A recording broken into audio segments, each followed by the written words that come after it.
Hello, good afternoon, and welcome to the Z Wellness Link. My name is Dr. Paddy Aite, and I'm your host. We apologize for the late start. It was due to, as they used to tell us, circumstances beyond our control. So we do apologize. Today we are talking about digestive disorders, especially ulcers, acid reflux, gastritis, and all their cousins and relatives. And with us in the studio is a lovely lady. Her name is Dr. Fatima Mohammed. Yeah. She is a gastroenterology fellow, which is a very big title at the Kolebu Teaching Hospital. Yes. Yeah. And she's our expert for today. Dr. Fatima, you're welcome. Should I call you Dr. Fatima or Dr. Mohammed? Dr. Mohammed. Dr. Mohammed. My father doesn't like it when people call me by my first name like that at all. So Dr. Mohammed is the right designation, and that we shall use. Ulcers, acid reflux, gastritis. Those are like what we commonly know as the typical digestive disorders. Mm-hmm. And are they, from my perspective, people tend to complain about those things quite a lot. Are they quite common? Yes. So ulcers, gastritis, reflux, and other digestive disorders are really more common than we think they are. For most people, I'd say that the symptom of, what we call dyspepsia. So that's any uncomfortable, feeling of bloating, pain in the region of the stomach, nausea, vomiting, anything to do with, digestion is a common complaint. But not all causes of dyspepsia is related to an ulcer. Okay. So you find people, throwing the term about. They say their ulcer has come. I'll say loosely, yes. I wonder what that means. And first of all, do you own an ulcer? Does it have your name? Your name written on it? It's not something you should own. Ulcer is not like hypertension or diabetes that you say that, okay, I have ulcer and you should have it for life. Mm-hmm. No. It's something that is treatable. It's something that I'd say is short-lived if you take the right medications, and you don't necessarily have to get it again. Good. Yes. So let's try and distinguish between these three big people. We shall talk about their other relatives. Okay. What is an ulcer? Yes. A peptic ulcer. Yes. So a peptic ulcer is I'd say for the purposes of the general public, it's like a wound or a sore in the region of the stomach or a part of the small intestine called the duodenum. Yes. So. Okay. So that is, if the ulcer is in the duodenum, it's called a duodenal ulcer. A duodenal ulcer. And if it's in the stomach, it's a gastric ulcer. A gastric ulcer. And together they make up peptic ulcers. Disease. Okay. Yes. So the ulcer is a sore. Yes. Well, if it's on your leg too, it's a sore. So exactly. It's just a sore in the tummy. Mm-hmm. What is acid reflux?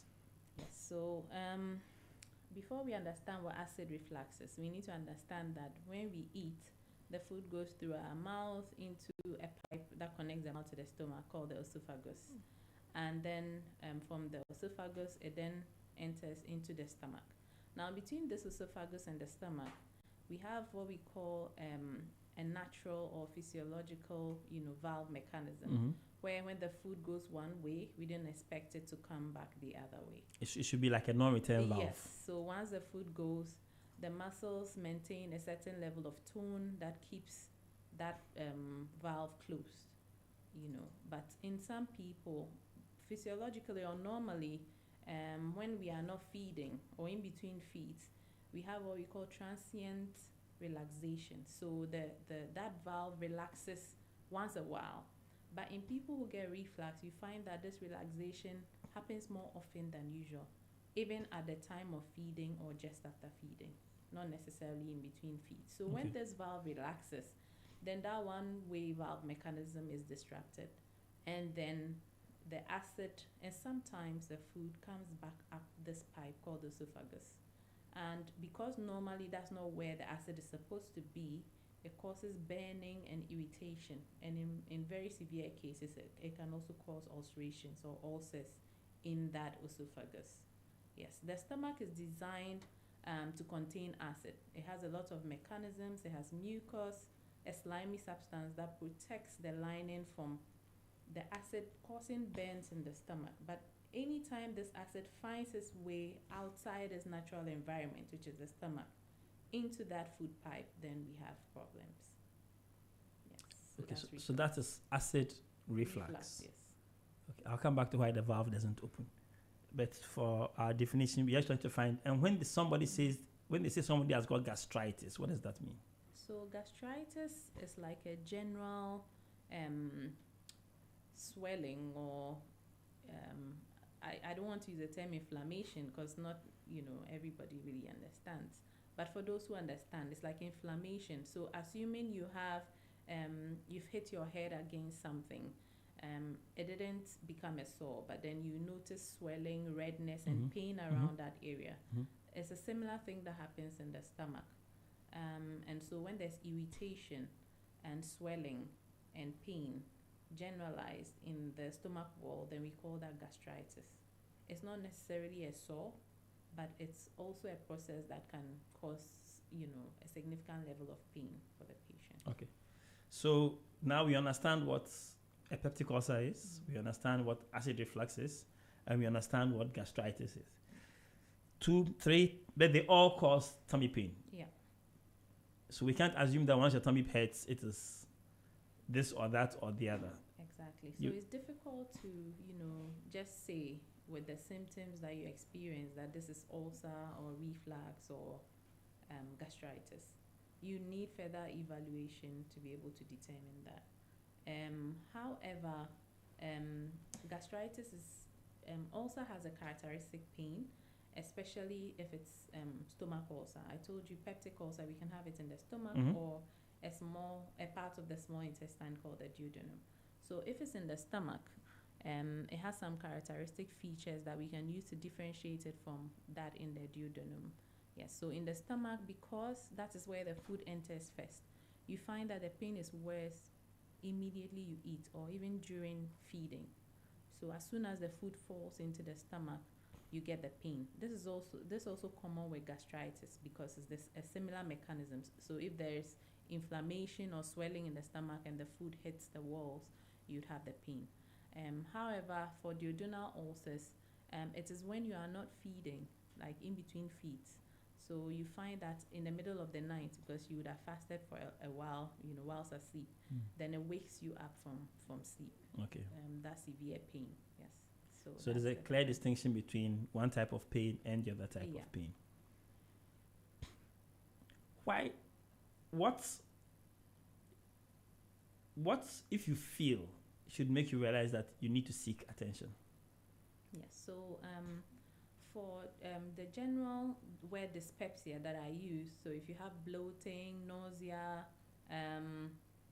any sort of pain, of stomach origin or around the region of the stomach, we advocate that you seek treatment. But for these categories of patients or these symptoms that I'm going to mention, is an absolute, you must seek care. You don't have to delay. So we call them the alarm symptoms. So if you have persistent, loss of appetite, you cannot keep anything. You don't feel full. You don't feel like eating. Yes, and it's prolonged. You have to seek medical. Prolonged means what? 2 days? So like a week. A week. Yes. So lack of appetite for about a week. Yes, you need to seek. And you are not fasting. And you are not fasting, and it's not intentional. Okay. You have to seek treatment.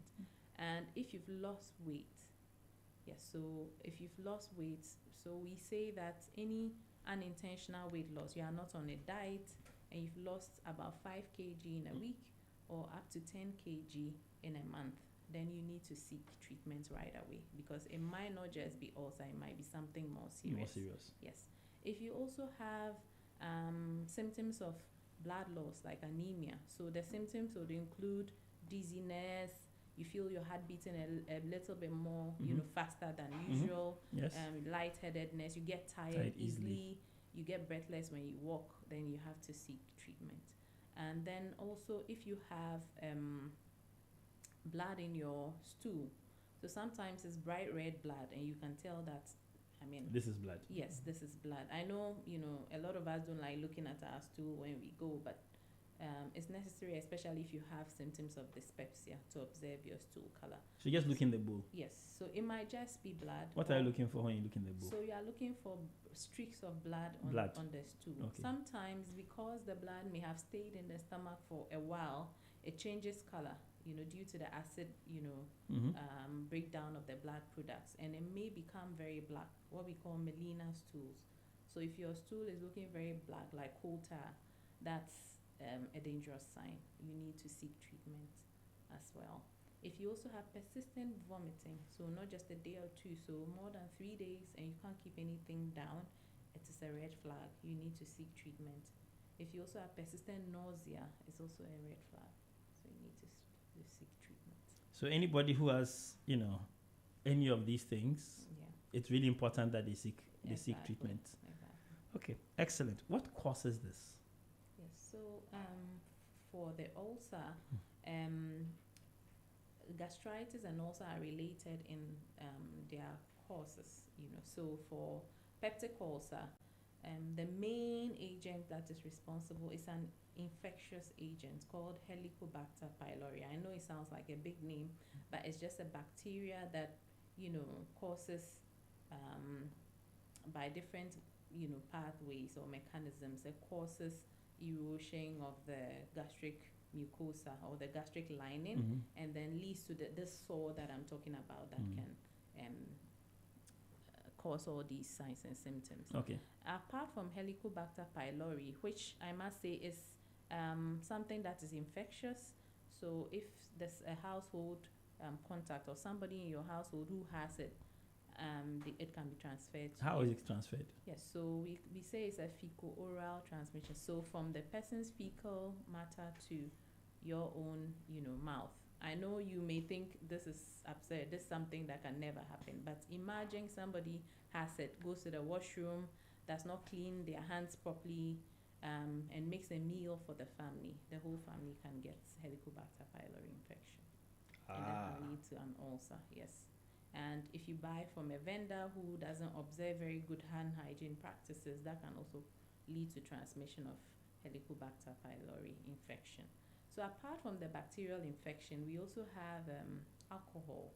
It's one of the notable causes of peptic ulcer disease. And also painkillers. So of the painkillers, we have a certain group that is called non-steroidal anti-inflammatory drugs. Okay. For example, our Diclo, our Brufings and all that, in that category, they can cause peptic ulcers. Yes, and they can actually cause significant bleeding that can lead to, an emergency. Yes, and apart from these main causes, we have other factors that we don't say they cause it per se, but they can contribute to it. Contribute or even increase, your chances of getting. Or even increase your symptoms. We call it exacerbate, worsen your symptoms, as I must say. So stress. Ooh, stress. Yes. Stress is here too. Yes, so stress can exacerbate or increase or worsen symptoms of peptic ulcer disease. Because when you are stressed, there are lots of hormones that are produced. We call them the stress hormones, and cortisol is amongst them, and that can contribute to a peptic ulcer disease. And also, I forgot to mention those on what we call some medications steroids. Okay, so these medications just act like when you are stressed. So when you are stressed, it's a natural phenomenon to release the cortisol, but some people take them as medications for other purposes. So these steroids can also lead to peptic ulcers as well. So those who are taking steroids for cosmetic reasons, yes, they want their bodies to look some way. Absolutely. Those who have the stretch marks on their bodies. On their skins, yes. They are the ones, they are also at risk of having peptic ulcer. At risk, and for them, their risk of bleeding is even higher, so they can bleed from these ulcers as well. Wow, you are trying to solve one problem and you end up creating exactly a different one. Ladies and gentlemen, we'd like to take our first break. Our first song will be a song by Diana Hamilton. Title is The Name of Jesus. Z 101.9 FM. Hey, there is a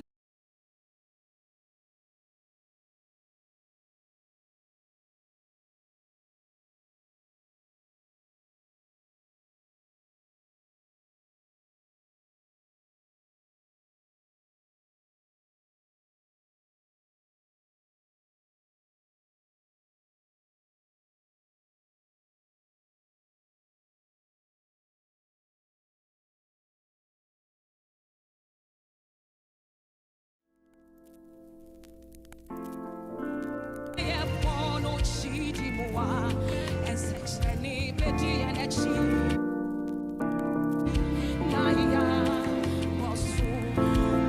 come in the name of, in the might.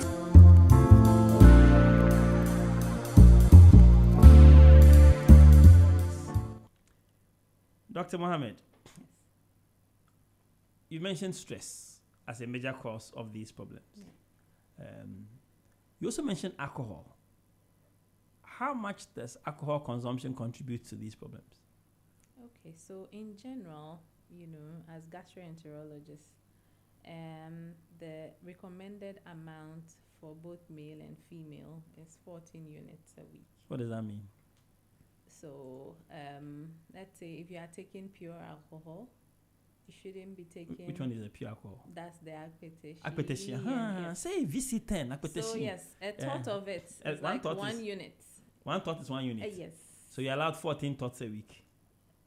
Technically. Okay. Yes. I just want to know the volume that is permitted. Technically. Somebody wants to know. It used to be 14 for males and 21 for females. But Women were allowed to drink more. 14 for males and 21 for females. 14 what? It used to be 14 units for males. So males were not allowed to drink as much as females. That but is now what it's is been, uniformed. Oh, because now equality has come inside. Yes, equality has come in. We've noticed that a lot more women were getting, liver cancers and all that. So, it's 14 units across. So 14 units. Yes. That is not more. That is not more than 2 tots a day. Yes, or an average beer bottle a day. So not more than 1 beer bottle. So a beer bottle is what? 2 units. 2 units, yes. Okay. And in whiskey? A whiskey a tot is 1 unit. It depends on the strength. So whiskey and akpeteshi. Yes, it's about 1 or 1.5. Okay. Yeah. Wine. Wine, a glass of wine. A glass of wine. Yes. It's about. The beer, is it the big bottle or the small one? It's the big bottle. It's the big bottle. So you're not allowed more than 1 a day. And not more than 7 a week. So if somebody gets up and decides that the whole week he won't drink, but on Saturday he'll drink 7. Yes. So that the binge drinking has a direct link to gastritis and peptic ulcers. Oh. Yes. So it can cause, sudden, especially if you have pre-existing peptic ulcer and you binge drink, it can lead to bleeding, for instance. Yes. So it's not advisable to do that. There are some people who, even though they have the ulcer, they still drink. Yes. So we advise that, apart from the drinking, you stay away from the medications I mentioned. Mm-hmm. So the diclo, the brufings, the steroids. Once you have a history of peptic ulcer, you should stay away from these things. Yes. Smoking, yes. Smoking makes it worse. Smoking is actually a contributory factor to the development of peptic ulcer. Yes. So they can't smoke, they can't drink, they can't take certain kinds of painkillers. Yes. Hey, it's better you don't even get the ulcer at all in the first. Yes, it's better you don't get it. You don't get the ulcer at all in the first place. So assuming that you've been diagnosed with any of these conditions, acid reflux, peptic ulcer, what lifestyle changes would you normally recommend for them? Yes. So for the peptic ulcer, I just mentioned a few. Mm-hmm. For reflux, apart from the fact that people have, who have reflux have more relaxations of their the valve I mentioned. Mm-hmm. For people who are obese, they have more a higher risk of getting reflux than the general population. Okay. Yes, and most of them have what we call hiatal hernia. So hiatal hernia just means that where the valve is, or a part of the stomach actually goes beyond the diaphragm. So the diaphragm is a muscle that separates the lungs in the chest from the organs in the abdomen. Mm-hmm. So the esophagus, the tube I mentioned that when we feed through connects the mouth to the stomach, yes, has to go through this diaphragm before it enters into the stomach. So for people who are obese, some of them have a gap in the diaphragm. A gap in the diaphragm that allows a part of the stomach to push through. Mm-hmm. So that actually weakens this valve mechanism because the diaphragm contributes to the valve mechanism. So if you have that, you are at a higher risk of getting acid reflux. So we advise weight loss for those people, and also for reflux, mainly apart from the medications we give, lifestyle plays a very key role. So we ask that you don't binge eat, not just binge drinking on alcohol as for peptic ulcer. So you don't binge eat. You don't go to a party and then you want to eat everything, on the tray. Because when you do that, you distend the stomach more, and you are at a higher risk of, having reflux symptoms. And also, you have to eat at least 4 hours before you go to bed. Because when you lie down flat, the mechanism that moves the food back into the esophagus is worse than when you sit up. When you sit up, gravity helps to push the food or keep the food down. Because they have a defective valve mechanism, when they lie down, the food and the acid has a higher risk of going back into the esophagus and causing more symptoms. So we advise that if you are going to eat, it should be at least 4 hours before bedtime. And for those who still have very severe symptoms despite all these measures, we advise that you raise the head end of your bed. If you have a bed that is adjustable, that's perfect. Otherwise, you can just put like a solid substance, like a brick. A cement block. Yes, a cement block at where your head end is, so that you can lift up. You put the block under your pillow. Under the bed. Under the bed. Yes. Okay. Under the legs of the bed. The head side of the bed. Okay. We find some people using pillows. What happens is that when you sleep, you cannot determine the position of the pillow any longer. So you wake up and the pillows are somewhere else. You are somewhere so else. So you need a more, a semi-permanent, structure that can keep the esophagus above the level of the stomach and then reduce the symptoms of the reflux. Yes. Lose weight, avoid alcohol, avoid smoking. Don't eat 4 hours before you go to bed. So don't eat and go and lie down immediately. What about spicy foods?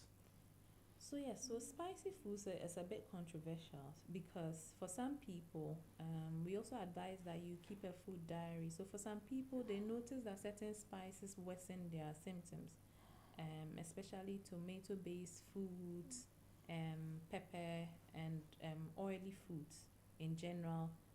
Keep the valve lax, so we advise that you cut down on them, but it's dependent on the individual. So if you notice certain foods worsen your reflux, you have to stay away from them. Carbonated drinks, as a rule of thumb, worsens reflux, because the carbon dioxide that is added to the drinks, have a pressure effect on the valve, and then it can also keep the valve more open longer than it should and worsen the symptoms of reflux. So we advise that you stay away from carbonated drinks and eat in bits. So if you have to take your lunch, we advise that you divide it into two. Eat a portion and then eat the other portion maybe an hour or two later. So you should eat in small doses. In small doses. And don't, drink a liter of water as soon as you eat. By the same mechanism, if you binge eat or you drink so much as soon as you eat, it keeps the stomach, more distended, and then it worsens, the esophageal valve mechanism, and then it causes more reflux. What kind of medications are typically used to treat this condition? Yes, so for reflux, we would give you what we call a proton pump inhibitor, PPI for short. So the common ones on the market is omeprazole, but we have others. We have esomeprazole, rabiprazole, pantoprazole. So it's a group of medications that reduce the level of acid the stomach produces. And so when the acid levels are reduced, the risk of reflux symptoms would be lower. So it reduces the amount of acid you produce, Yes. and the effect, therefore, is that even if you have the reflux, the effect is less. Yes. Is that right? Yes. Because Okay. it's the acid that actually mediates all the negative effects. It causes irritation of the lining of the esophagus, and over time, if you are not careful, and this irritation keeps going on and on over years, it can develop into more serious things like esophageal cancer. So the PPIs actually help to reduce this risk tremendously. So when you take those drugs, how quickly do you get relief? Yeah, so for PPIs, about 24 hours, you should get some relief, but it takes So a they don't while. work immediately. Yes. Okay. I mean, if you already have the esophagitis or the erosion of your esophageal lining, it would take about 4 weeks for complete healing to take place. Okay. Yes, but your symptoms should reduce within 24 hours. Yes. I like to tell my clients that you take the PPI today for relief tomorrow. Yes. So don't wait till the pain comes before you start taking it, Yes, because so it doesn't people work. expect Yeah. like a magic, it's not a magic drug, Mhm. especially if you already have, very serious esophageal irritation or esophagitis. It will take about 4 to 8 weeks. So we put our patients on the drug for about 4 to 8 weeks, and then we reevaluate. If after this time they are still having severe symptoms, then we want to do what we call an endoscopy to look into the esophagus to see if there's something more serious that is going on. How is the endoscopy done? Yes, so an endoscopy is a flexible tube that is put through your mouth into the pipe I mentioned, the esophagus, and down into your stomach, and also to the second part of the duodenum. And usually what it does is we look for ulcers, irritation, bleeding in any of these parts. It's not a painful process, a bit uncomfortable. So usually they give you something to numb your throat, and in some cases they give you something to sedate you, like keep you a bit, calm. So is it done with So you awake or with you honey yes, hot? you can be awake. We have endoscopies that are done with just numbing of the throat. If we suspect or we anticipate that will be taking longer, or we'll have to do some procedures, then we would like to put the patient to sleep completely. Yes. So you can go to the throat, Yes. esophagus, Yes. awake, Awake. stomach, Stomach Awake. awake. Duodenum, awake. Yes. hey, with that long thing in my mouth. It's not my painful. gag reflex will come. Yes, so you find a lot of patients, retching, Yeah, trying yeah. to vomit, but then when you are a bit sedated, it keeps that feeling away. Yeah. So that actually allows us to see what exactly It is the allows problem. us to see what exactly is the problem. So if we see, for instance, an ulcer, Mhm. then we would want to test for the most common cause, which is the Helicobacter pylori. We take a small sample, a snip of the lining of the stomach, and we test it. It's a non-spot test. So we can do it like immediately. Immediately. It takes about 3 minutes to read, 3 to 5 minutes. And then if you have the Helicobacter pylori, we give you some antibiotics over a course of 10 to 14 days to treat it. Yes. And after treatment, so what I must say is that most people, once you give them the antibiotics and the symptoms go away, they never come back. But you are supposed to come back for us to confirm whether the treatment actually worked. Mhm. Because just like any other bacteria or pathogen, some strains of the Helicobacter pylori are actually resistant to some of the drugs we use. So if you don't come back for us to confirm eradication of this bacteria, you may have further infection. So that's when people claim that they have ulcer for life. Okay. But it's not something that you should be having, in a chronic form. Yes. Ladies and gentlemen, we shall take our next break. Time flies. Our second song is Bigger by Prince Emmanuel. Z101.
talking digestive disorders with Dr. Fatima Mohammed.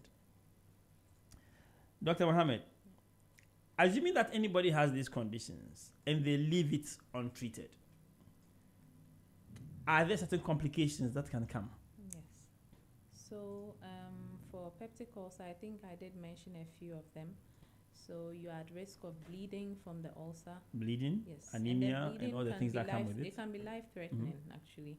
You can also, the ulcer can go as far as perforating or creating a hole in the stomach. Yes. Ooh, so then And then the acid will now leaks into your abdomen and then starts That's a digesting horrible some thing. other organs. Yes. So that's an emergency. And this particularly true for those who have ulcer and they still binge drink. Yes, that can easily happen. And also for reflux, as I mentioned, you can have long-term irritation of the lining of the esophagus can lead to cancer. Peptic ulcers can also lead to cancers of the stomach as well. So that's why even when you are treated, we advise that you come back for us to check if the ulcer is completely healed. Don't just say I'm treated and that's it. Do they sometimes need to have surgeries? Yes, so when there's perforation, it's a surgical emergency. So it has to be fixed immediately. When there's bleeding, it depends on the level of bleeding. Some of the bleeds can be tackled by the same procedure I mentioned, by endoscopy. Other bleeds that are more serious have to undergo surgical interventions. Wow. Are there particular foods and drinks that you should avoid if you have reflux or peptic ulcer? Yes, so I mentioned that carbonated drinks are really bad for reflux per se, because the gas will reflux. Yes, the gas causes opening of that valve mechanism, and then it causes worsening of the acid reflux. Also oily foods stay longer in the stomach, and then so it causes more acid production. More acid reflux. And some people find tomato-based foods to worsen their reflux. But that's almost every Ghanaian dish. Yes, so the Ghanaian Ghanaian dish is so tomato some stew. people find that when they travel out, their symptoms are less. When they travel out and they have to eat the bland food, the symptoms are less. Only if you are not in Italy. Yes. So those are the few things. And case by case basis, some people notice that some foods actually worsen their reflux. For peptic ulcer, I'd say that again, that it's not a chronic disease, and the ulcer can be treated and it can heal completely. So if you have ulcer, or you think you have ulcer over a long period of time, or you are experiencing dyspeptic symptoms like nausea, vomiting, pain in the region of the stomach, you should seek treatment and have it over and done with. For the H. pylori, I mentioned that one way we test for it is to take a little bit of the stomach lining during the endoscopy. Let me not deter the listeners. It doesn't mean that if you have any symptoms of ulcer, you definitely have an endoscopy. No. We do endoscopies for specific groups of people. I mentioned those who have what we call the alarm symptoms, and for those that we have treated for a number of times and they still have symptoms, that's when we do it. But if you come and you have symptoms of ulcer, we can also test for this H. pylori in your stool. Yes, so we can do the stool antigen, and if it's positive, we treat you without having to do an endoscopy. No. So it's either from your stomach or from your stool. Yes. We also have a blood test, but the blood test, I would say, is just to monitor, because it doesn't indicate whether you've had the infection in the past or you currently have it. Yes.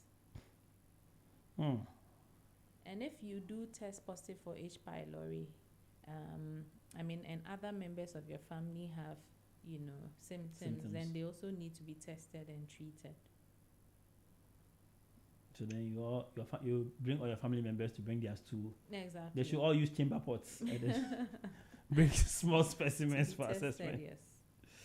Oh Lord, oh Lord, oh Lord, oh Lord. Are there any traditional or herbal remedies that you know of that work?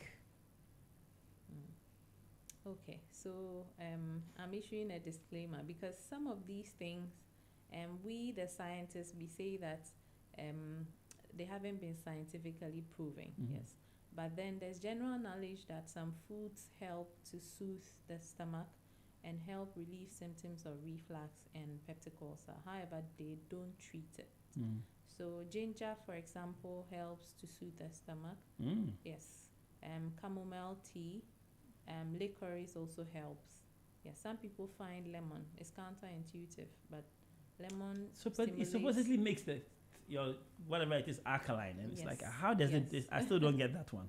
So it stimulates, because it's acidic, so it stimulates the production of salivary. Because it is acidic, Yes. when you take it, it stimulates the production of.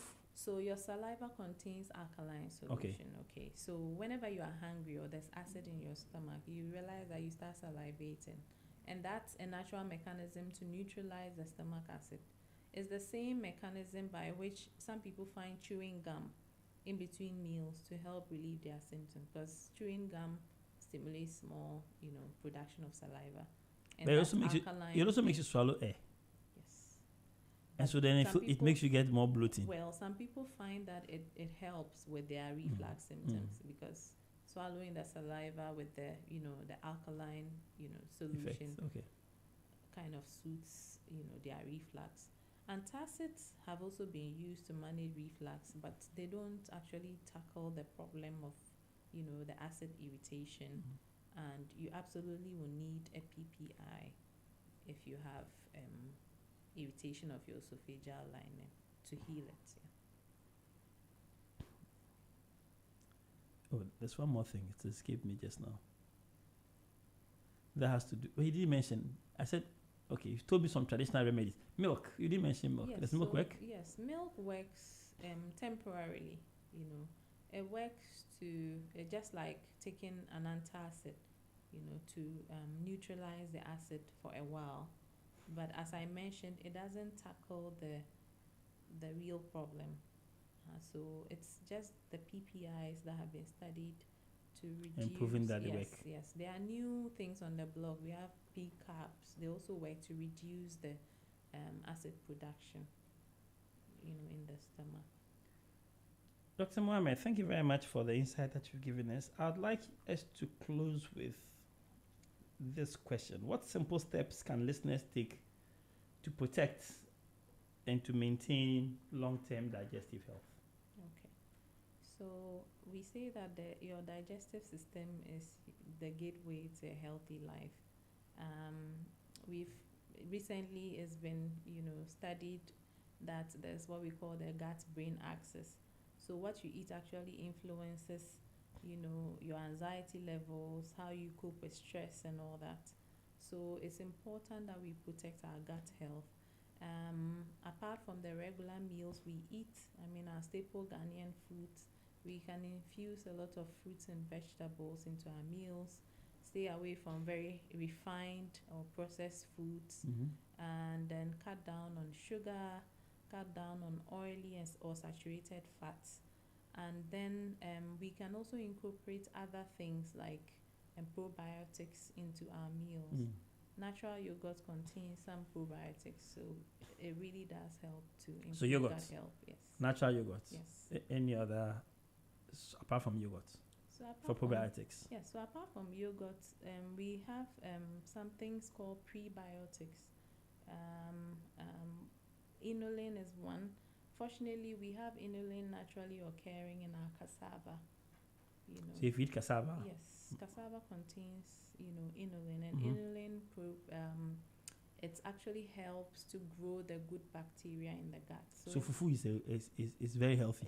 Fufu is healthy with the cassava. I can't have it. But then from here, we're going to fufu. Yes, but then Doctor, let me come in. It also has a high glycemic index, meaning that it can raise your blood sugar. Okay. So eat in moderation. Yeah, okay.